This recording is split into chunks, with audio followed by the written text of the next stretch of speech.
We are going to move forward, and I'm going to step into a topic that you are all well aware of, more educated at this stage of life than you were when you were a young boy.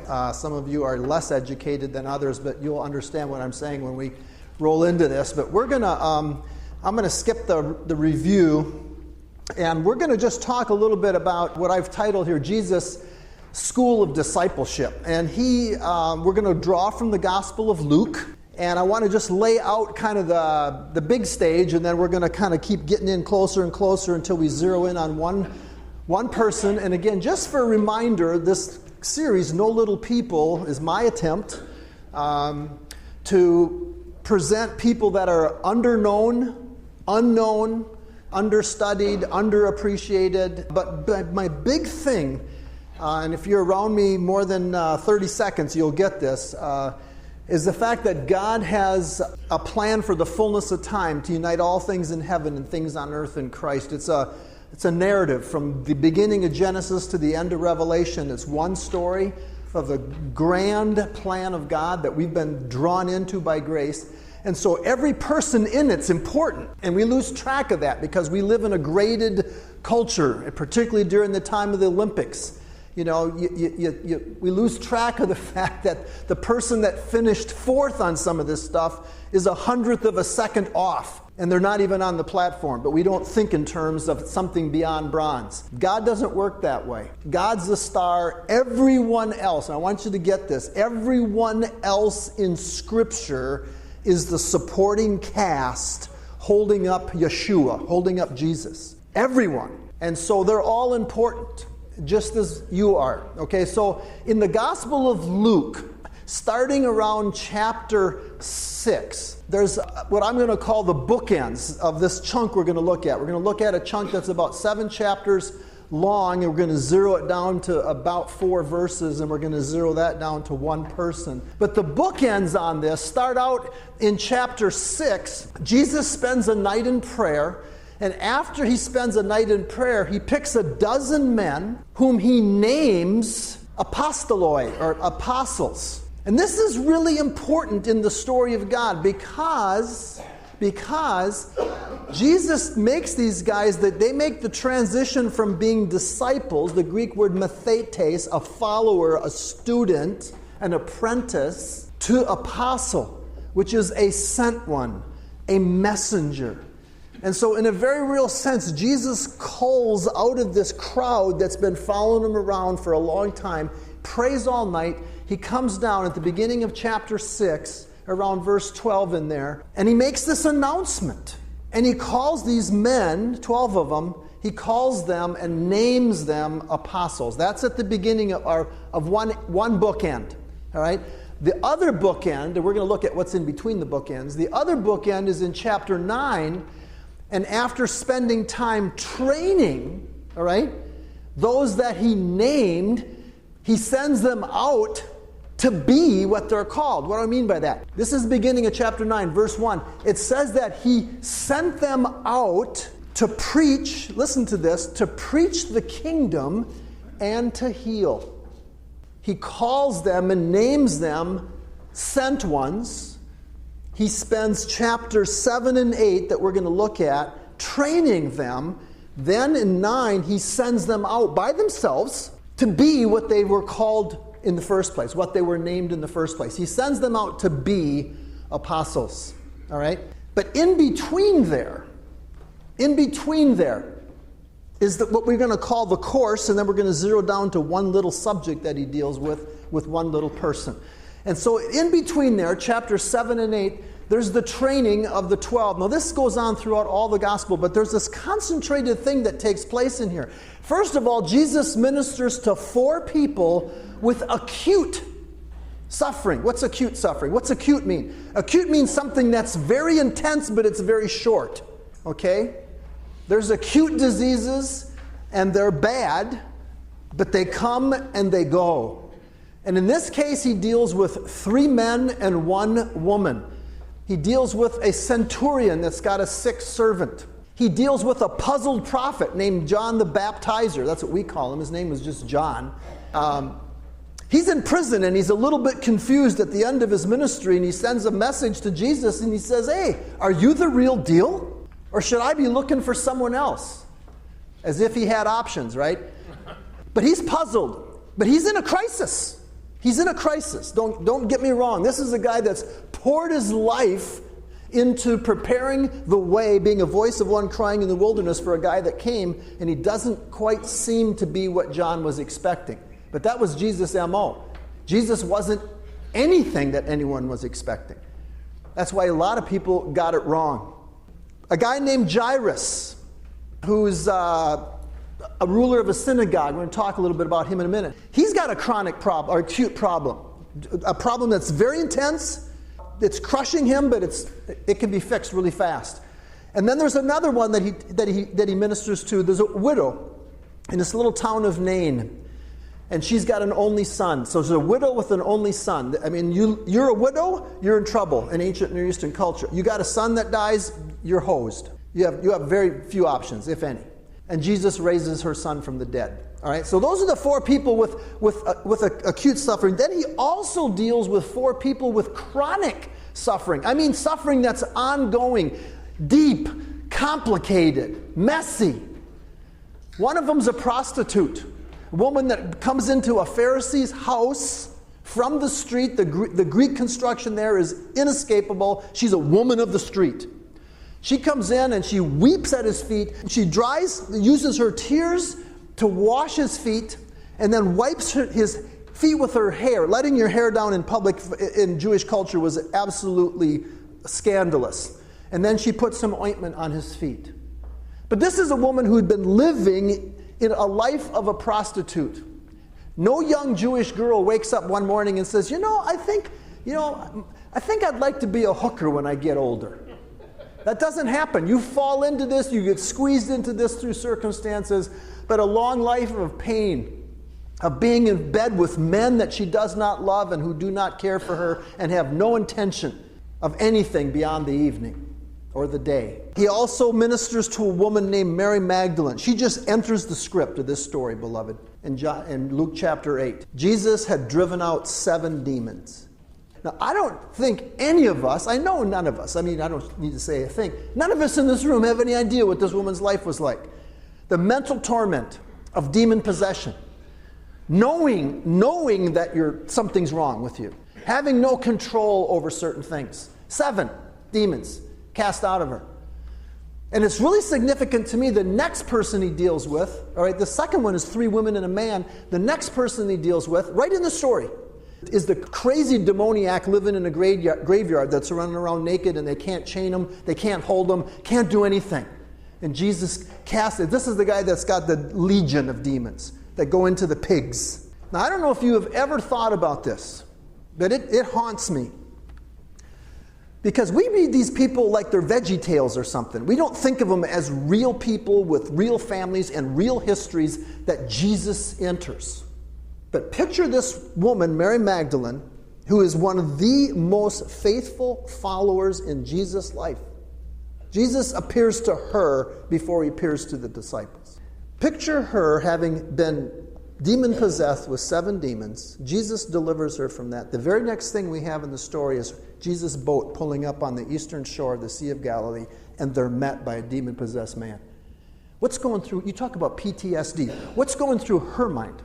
Seeing what she could have been, seeing what she would have been. Chronic suffering. And then there's a story of a woman that has a flow of blood for 12 years. And spoiler alert, that's who we're going to study this morning. So you may not have come to men's breakfast thinking we're going to study about menstruation, but that's the plan. And it's a topic that you may not have ever dreamt that you would know something about, but if you're married and you have daughters, you become not a scholar, but you know quite a bit. And everything that goes with it. PMS and all those good things, and menopause, and it's a hot mess that Eve got our wives and our daughters into. Okay, what happens while he's training them? He does a number of things that I think are important. He literally shatters their theology of separation with his theology of incarnation, skenao, setting up a tent, moving into town, opening up business. He categorically goes through in their presence with them everything that they believe they should not do as kosher Jews. The centurion was a Gentile. He was a Roman. Jesus heals his servant from a distance, but he's still involved with a Gentile. He goes through the second level or first level of uncleanliness, which is called corpse uncleanliness. He touches a funeral bier and stops it. He has a prostitute touch him. He touches a dead girl, and he's touched by a woman who's ceremonially unclean. His disciples, his apostles, are taking notes on all this. I mean, they're not the sharpest knives in the drawer until they get the Holy Spirit, but they're paying attention. And he shatters this. And we know from John 4, he sat down and had a cup of water with a Samaritan woman who had 7 husbands. He's continually, just when they think they got it, he takes them a step further. And they think, oh, I don't know. And then he takes them another step and another step. And so they're getting this exposure to something about ministry. And that's that Jesus illustrates and embodies genuine ministry as what? As the restoration of shalom. What is shalom? It's the Hebrew word, not for peace. Don't go there. The word shalom is things flourishing as they're supposed to be. That's what shalom is. This is important. Look up here. That's what was lost in the garden. It wasn't 2 naked people getting kicked out of the pool and Jesus gets us back in the pool. That's our view of salvation. What happened in that garden was the loss of shalom. Everything got turned sideways. Man's relationship with himself, his relationship with his wife, his relationship with God, his relationship with all the animals he had just named. I mean, it went from a walk-in deli to Jurassic Park. I mean, it wasn't, well, they want to get back in the garden. I don't think the angel was put there necessarily to keep them from getting back into the garden for theological reasons as much as to save his butt. They'd have gotten killed going back in there. And when you and I want to know what is ministry, ministry is what God is doing. What does God want to do in the world? God wants to restore shalom. And Jesus, the apostles, are walking around watching this guy, touching lives that are acutely and chronically affected by what the loss of shalom looks like. Demon possession, poverty, death, disease. And when he sends them out, you can look at this yourself, when he sends them out to proclaim the kingdom and to heal. Restore shalom and announce that the king has come. And the king has come to restore shalom. Let's take a look at a case study here. We're going to zip in a little bit closer here. And I'm going to read this. This takes 2 minutes. When Jesus returned, this is coming back from the legion guy on the other side of the Sea of Galilee. When Jesus returned, the crowd welcomed him, for they were all waiting for him. And there came a man named Jairus, who was a ruler of the synagogue, and falling at Jesus' feet, he implored him to come to his house, for he had an only daughter who was 12 years of age, and she was dying. As Jesus went, the people pressed around him. The Greek word there means absolutely to squeeze, all right? And there was a woman who had had a discharge of blood for 12 years. And though she had spent all her living on physicians, she could not be healed by anyone. Mark tells us that she actually got worse. She came up behind him, touched the fringe of his garment, and immediately her discharge of blood ceased. And Jesus said, "Who was it that touched me?" When they all denied it, Peter said, "Master, the crowd surround you and they're pressing in on you." But Jesus said, "Someone touched me, for I perceived that power had gone out from me." And when the woman saw that she was not hidden, Mark tells us that Jesus looked at her. When the woman saw that she was not hidden, she came trembling and falling down before him, declared in the presence of all people why she had touched him and how she had been immediately healed. And he said to her, "Daughter, your faith has made you well. Go in shalom." Peace. While he was still speaking, someone from the ruler's house came and said, "Your daughter's dead. Do not trouble the master anymore." But Jesus, on hearing this, said, "Do not fear. Only believe, and she will be well." And when he came to the house, he allowed no one to enter with him except Peter, James, and John, and the father and mother of the child. And they all were weeping. They were all mourning for her. And he said, "Do not weep. She's not dead, but sleeping. And they laughed at him, knowing that she was dead. He took the girl by the hand and he said, "Child, arise." Her spirit returned, and she got up at once. All right, that's the story that we're going to look at. And again, I think I'm going to suggest to you that we've got another set of bookends. This story opens and closes with Jairus. He's the man with a name. We got his name, right? His name's Jairus. But we also have, I put name in quotes, because he was the ruler of the synagogue. He was the archon, is the Greek word, for the synagogue. What does that mean? He was the COO of the synagogue. He decided who read Scripture, he decided who preached on the Sabbath, and he decided who got to pray during worship services. He was the executive pastor of this synagogue. He's a somebody, and he was well known. So he's at the front of the crowd. That's what we get from this story. He's at the front of the crowd, and he boldly comes to Jesus. Now you say, well, he fell on his face. He did, but he went to him. He comes to Jesus. He's at the front of this crowd. There's this huge crowd waiting for Jesus.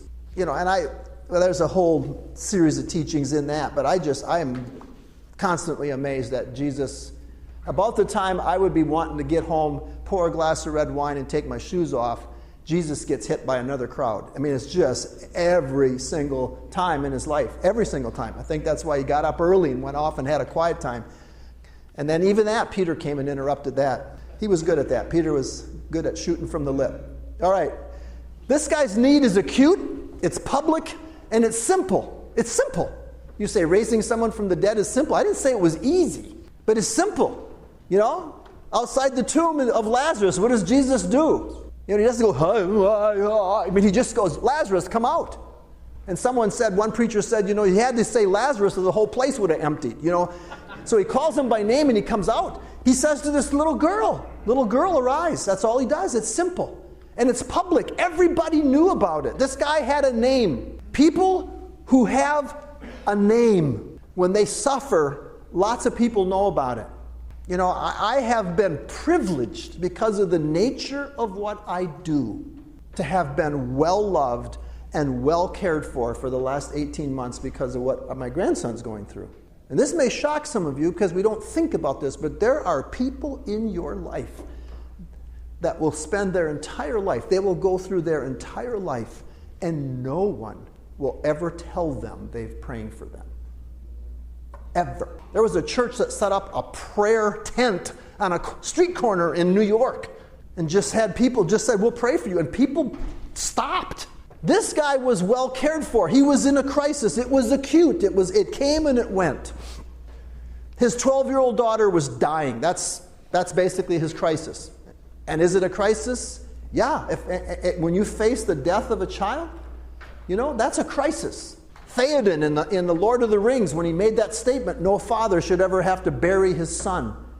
That's a strong and true statement. So this man, I don't want to minimize his suffering, but I'm just saying that everyone knew about it, and it was a fast fix. It wasn't an easy fix. It took God in a body to do it.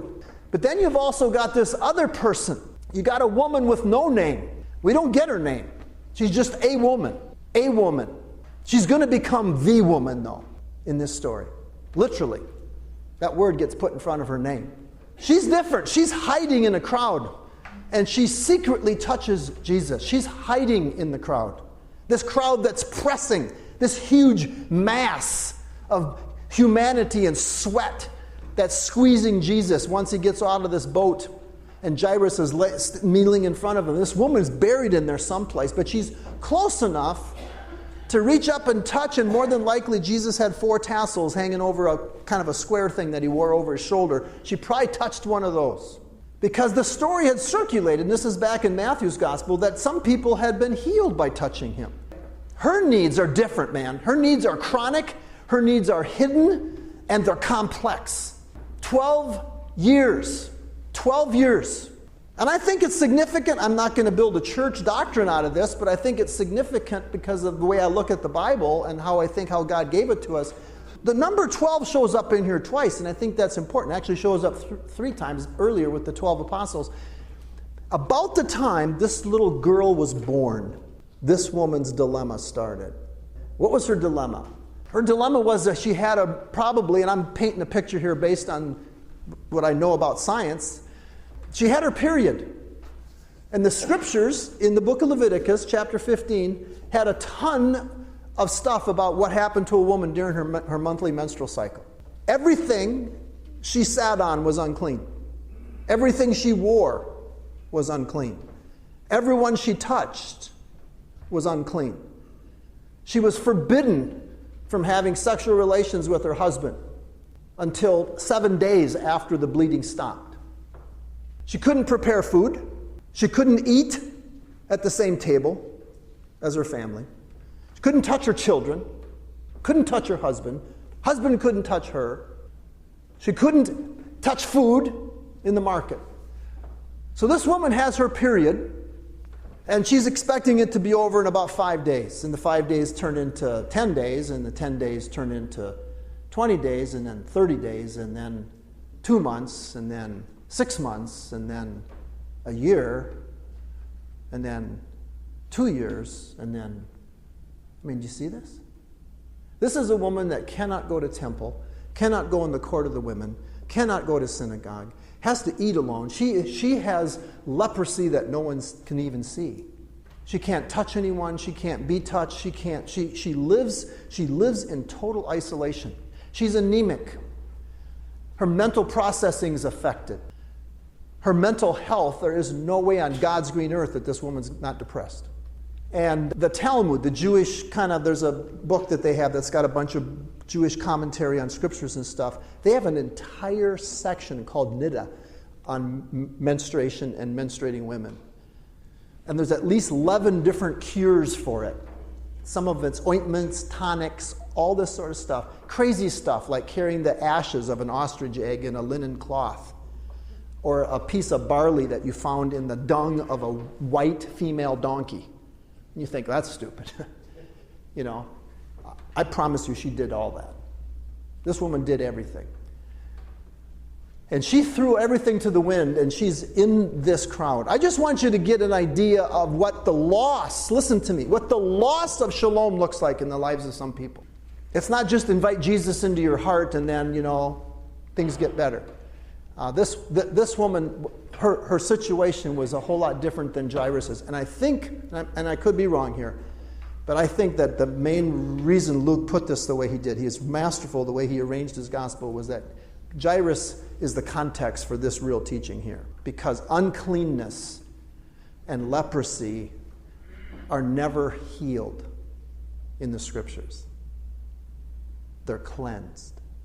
Jesus healed people of diseases, he healed them of demon possession, but he cleansed them of leprosy, and he cleansed this woman. And beloved, these are the things that are the closest metaphors we have for sin. This is what God does for us, just in terms of our sin. This 12-year-old curse had consumed this woman. Okay, the restoration of shalom. This is the course. This is what the apostles are getting from Jesus. First thing he does is he restores the physical shalom to the body that Adam's sin had cursed.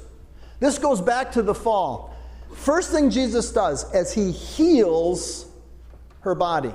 And she's familiar enough with what this feels like that she knows that she's been healed. And I got Jill's permission to talk to you about this. She's a private person, so that says something. Jill had a hysterectomy when she was 35 because of this kind of thing. She couldn't go out in public just for fear of what was going to happen. And so there's this constant awareness of what's leaving your body, and this woman knew when it had stopped, just like that.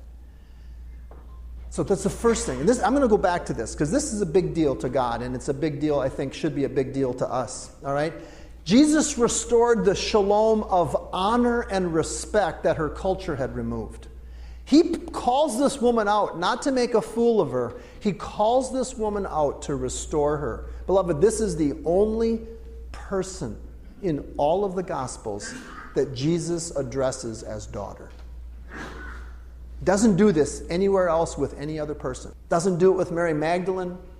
Doesn't do it with the little girl of Jairus' daughter. He doesn't do it with her. Jesus exalts this woman, restores her to a place of honor, all right? He also obviously restored her to a place of shalom in all of her relationships. She could touch her children if she had them. She could touch her grandchildren if she had them.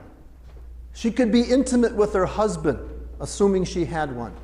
I'm assuming all this stuff because in this culture, it would be absolutely unusual for her not to, unless all this started when she was 12, and she's only 24, but it doesn't read that way.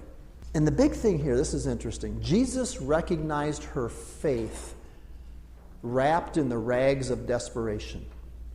This is huge. This woman was absolutely desperate, had no other options. Jesus recognizes her faith wrapped in these rags of desperation. And beloved, sometimes we are deceived in our own mind by not realizing the same thing. Sometimes our desperation, and this room's big enough for a number of you to have been desperate for something at some point, that can actually be an expression of faith. Jesus saw it, and he says, daughter, your faith has saved you. Go in shalom.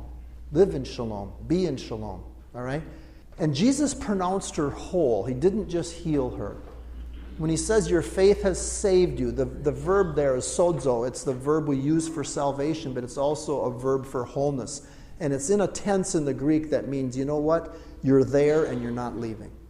It's in the perfect tense. It's like you are here and the effects of this are going to carry you into the future. All right? All right, so there's some things that we can learn from this hemorrhaging woman. There's some lessons that we can learn. Number one, there's always hemorrhaging people in our crowd.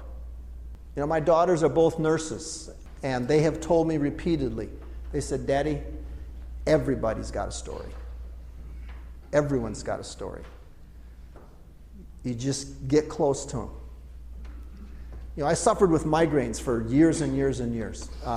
Used to take shots.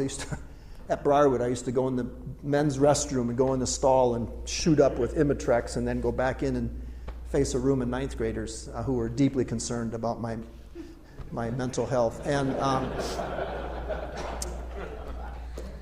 so I'm sensitive to that. And one day I was at Sam's checking out, and there's this checkout person that was just rude. Just rude. I said, it's been a tough day.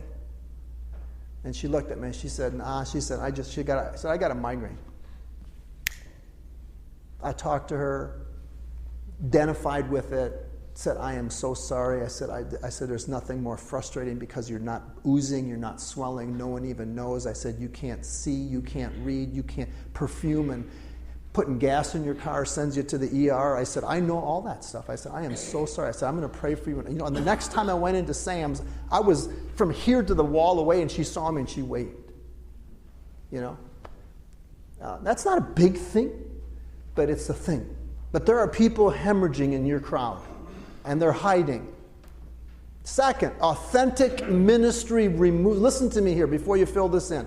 Authentic ministry removes the causes of suffering, not merely the effects. It removes the causes of the loss of shalom. It restores shalom. It doesn't just fix the results of shalom being gone. It works with broken systems. It does what needs to be done to deal with the cause. And some people's lives, if you've ever gotten involved with people, particularly people who have less means than you do, and you get real involved, all right? There's a number of people in this room that we've talked about this. It goes sideways and messy so fast and goes deep so fast you can't believe it. Pretty soon you're involved with their grandkids and you didn't sign up for that, but that's where you end up because it's systemic, it's big. And we can learn this from this woman. Third thing, and I want you to get, Adam made all of us desperate, regardless of what we think or others see. I love you, and I have to tell you, this is a room of desperate men. And if you don't see yourself as desperate, you'll have a hard time ever really trusting Jesus. There was a doctor in this city, Jim Collier. Some of you probably knew Jim. He spoke at Briarwood one day in a wheelchair in his last week of his life before he died of cancer. And he said, you don't realize that Jesus is all you need until Jesus is all you have. And he said that to a group of high school students. And they all knew he was in the exit ramp. And that's true. Beloved, we are desperate.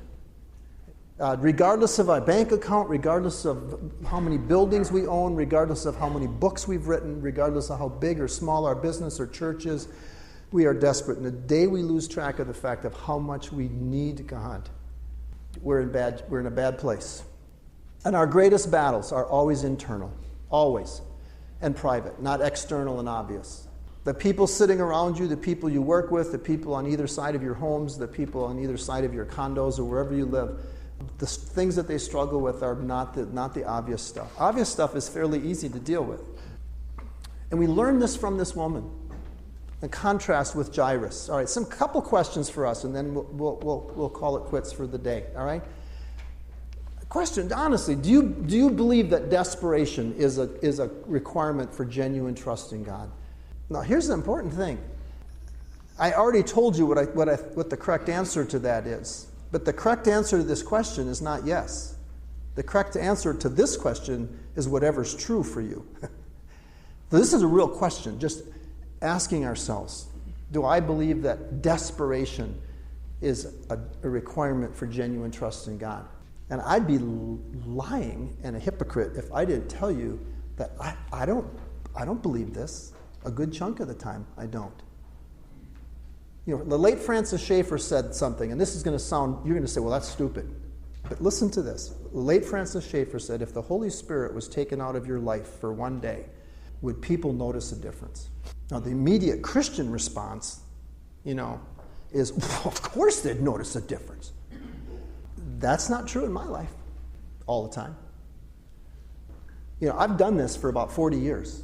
And I can get up and go into automatic pilot and let my personality and humor and all that sort of stuff carry you, and you can be entertained, and you can walk out of here and say, man, that guy's good, and there could be nothing of God in the midst of it. And God is faithful to show me that when I get in the car and just say, how'd it go? How'd it go?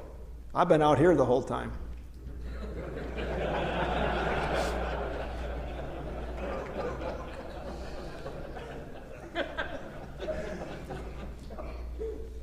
I'll catch it on YouTube, I suppose, or something. I don't know. But it's true. This is a big one. Second question. What's your crowd? And who might be hiding in it? I taught at Briarwood. I taught there 11 years. I had a little phrase I used for myself called shadow people. And shadow people at Briarwood were the kids that floated through the system and no one ever noticed. They weren't superstars in athletics. They weren't on the math and physics team. They weren't cheerleaders and line guard. And they just moved through the system. And I just prayed, God, let me find the shadow people. Let me find the shadow people. And tried to spend time with them. I had a little cutesy, those little clementine oranges one day. I was walking down the hall, and there was a girl sitting on the floor. And I said, have you ever had one of these? She said, no, what is it? And I said, what it called cuties. I just said, it's a little thing. I don't know, it's a hobbit orange or something. I don't know what it is. So I threw it to her, and I said, see if you enjoy that. She graduated a couple years later, and before she left the school, she came and talked to me. She said, that was one of the most significant days in high school for me.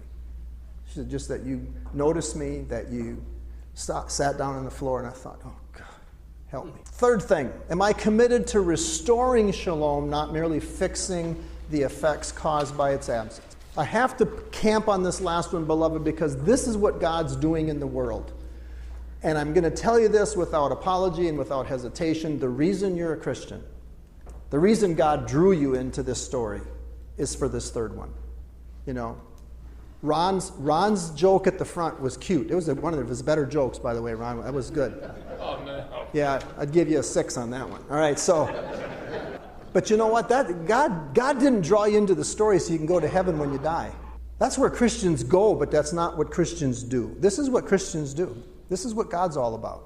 God brought you into the story so you could become agents of the shalomic restoration. You can bring the kingdom to small places. All right, let me close in prayer.